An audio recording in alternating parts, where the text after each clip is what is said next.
Now, anyone with an internet connection can grab today's headlines and weave an apocalyptic narrative. A massive earthquake hits the Pacific, geopolitical tensions flare in the Middle East, or a severe storm rolls across the plains. And right on cue, the internet fills with claims that the sky is falling. Now, here's the problem.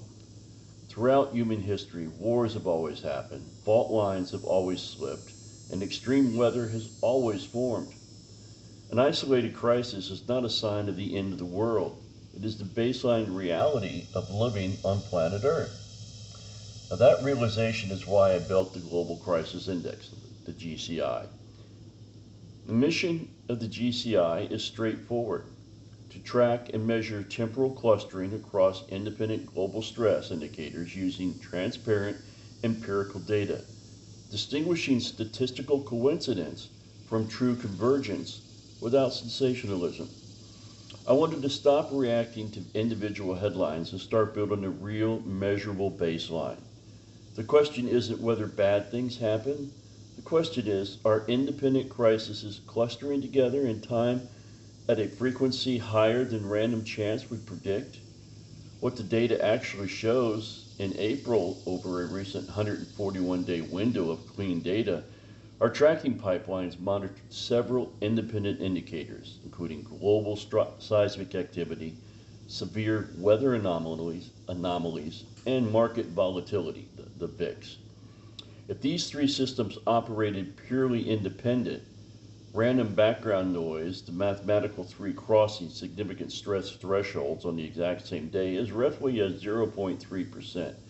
Now, statistically, in a 141-day period, you would expect that three-way overlap to happen maybe for like zero point 0.4 of a day, less than half a day. Now, in early April, we observed 4 consecutive days where all three channels spiked simultaneously. A major 7.3 earthquake in Indonesia, heightened Middle East conflict, and Strait of Hormuz oil shock driving market volatility.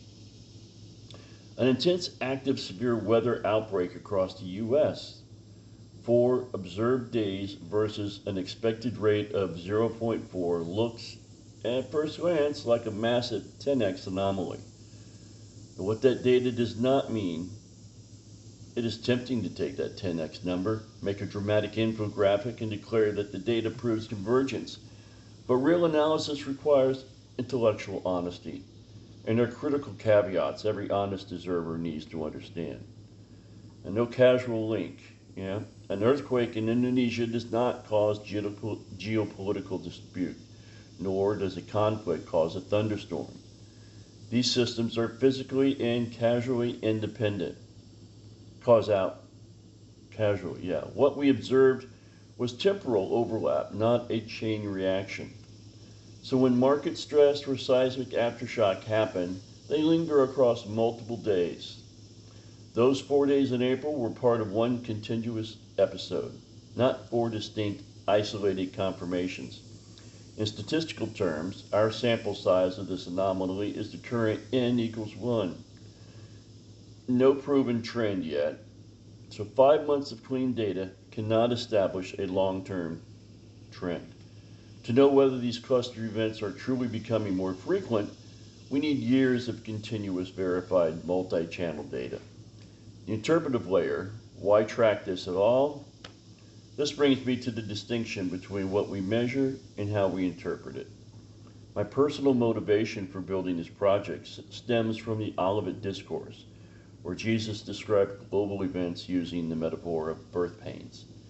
A single contraction doesn't tell a mother much. What signals labor is the clustering, frequency, and intensity of events over time.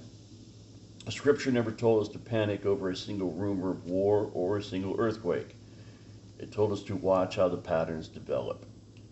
So by separating these measurement layers, the cold, hard numbers that anyone can audit, from the interpretive layer, or the prophetic framework, we ensure the data remains honest. The interpretation must always answer the data. The data will never be bent to fit the interpretation. If the math shows overall that these clusters happen at standard random rates, we accept that reality. If the data shows clustering is generally accelerating beyond the baseline, we have a rigorous documented record of it. Now moving forward, we're continuing to refine our RSS feeds, data pipelines, and indicator channels to build a robust long-term data set.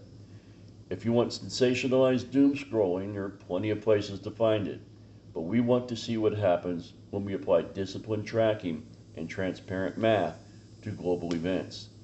I invite you to follow along with the GCI project as we continue to measure the data. I'm Wayne, and that's our world today.